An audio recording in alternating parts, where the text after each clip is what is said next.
right, hello. My name's Andrew Hamlet, and I study how social media reflects the moods of our culture at large. Specifically, I looked into whether Twitter could predict the outcome of the 2016 U.S. presidential election. To start, I explored what had already been published on the topics. In broad strokes, there were two camps. One believed that elections are games of attention, that any publicity is good publicity, and that as long as people are talking about a candidate, regardless of what those people said, that will give the candidate a competitive edge. The other believed that Twitter is non-representative of the electorate, and for that reason, what occurs on Twitter cannot be extrapolated or generalized to an actual election. With this as a foundation, I decided to dive in and explore the topic further. To make sense of the data, I grouped them into three categories: volume, engagement, and followers. Volume is made up of two metrics: the number of tweets and the number of mentions by a candidate within a given day. Engagement is also made up of two metrics: the average retweet per tweet and the average favorite per tweet for a candidate during a given day. And followers is made up of one metric: the number of followers gained by a candidate within a given day. To make this a bit more tangible, here's an example of the raw data. As you can see, each row represents a specific day. In this case, we're looking at Hillary Clinton's data. We have the five metrics across the top. So we have the followers column. In this case, she gained 4,141 followers on June 1st, 2015. We have the number of tweets. She published 7 on that day. The average retweets per tweet, so her average on that day for those 7 tweets was 1,061 retweets. The average favorite per tweet, 1,708, and the number of mentions, 4,922.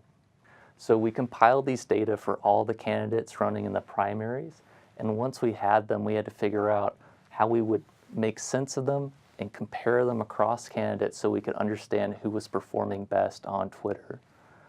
We decided to do a normalization process where we found for a given metric what was the maximum value and then divide all the data within that metric by that maximum value to create a score between 0 and 1.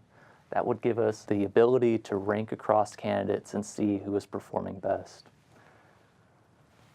This is the result of that. So we have the 5 metrics: followers, retweets, favorites, mentions, and tweets. We normalized, so we found who had the most of each metric, and then we divided everyone else by that number. We added across, and that created a total score that we could use to rank the candidates. After ranking, we see that Donald Trump is in the lead. He has a 4.93, followed by Hillary Clinton. Noticeable gap there, 2.94, followed by Bernie Sanders and Ted Cruz. Also, interesting to point out that the gap between Donald Trump and his competitor in the primaries, Ted Cruz, was very sizable, whereas the gap between Hillary Clinton and Bernie Sanders was much smaller. Also worth pointing out, Donald Trump led across 4 of the 5 metrics, whereas Bernie Sanders had retweets. He received a #1 score for retweets. So this was the data we had for November 2015. We felt it was a very compelling result, and we wanted to see how it would trend across time. So what we did is we took the candidates based on their political party, we did the normalization process within that party, and then we trended it. It looked something like this going into the primaries in the early spring, late winter of 2016. The top is the Republicans, bottom's the Democrats. In the Republicans, we have Donald Trump in the red, Ted Cruz is in the yellow. We see a very sizable gap between the two going into March 2016. For the Democrats, Hillary Clinton's in the blue, Bernie Sanders in the purple, a much smaller gap. And as it turns out, this seems to represent our experience of the primaries, whereas Donald Trump almost went uncontested, despite what the media said, and Hillary Clinton although she won, it was a much tougher race. It looked like Bernie Sanders at some point had a chance. So once it was clear that Donald Trump and Hillary Clinton would be the nominees going into the general election, we decided to apply that process to them to see what it would look like going into that general election. We did that, and this is what it looked like. Donald Trump's in the red, Hillary Clinton's in the blue. This is going across time into the election. The last month is October 2016.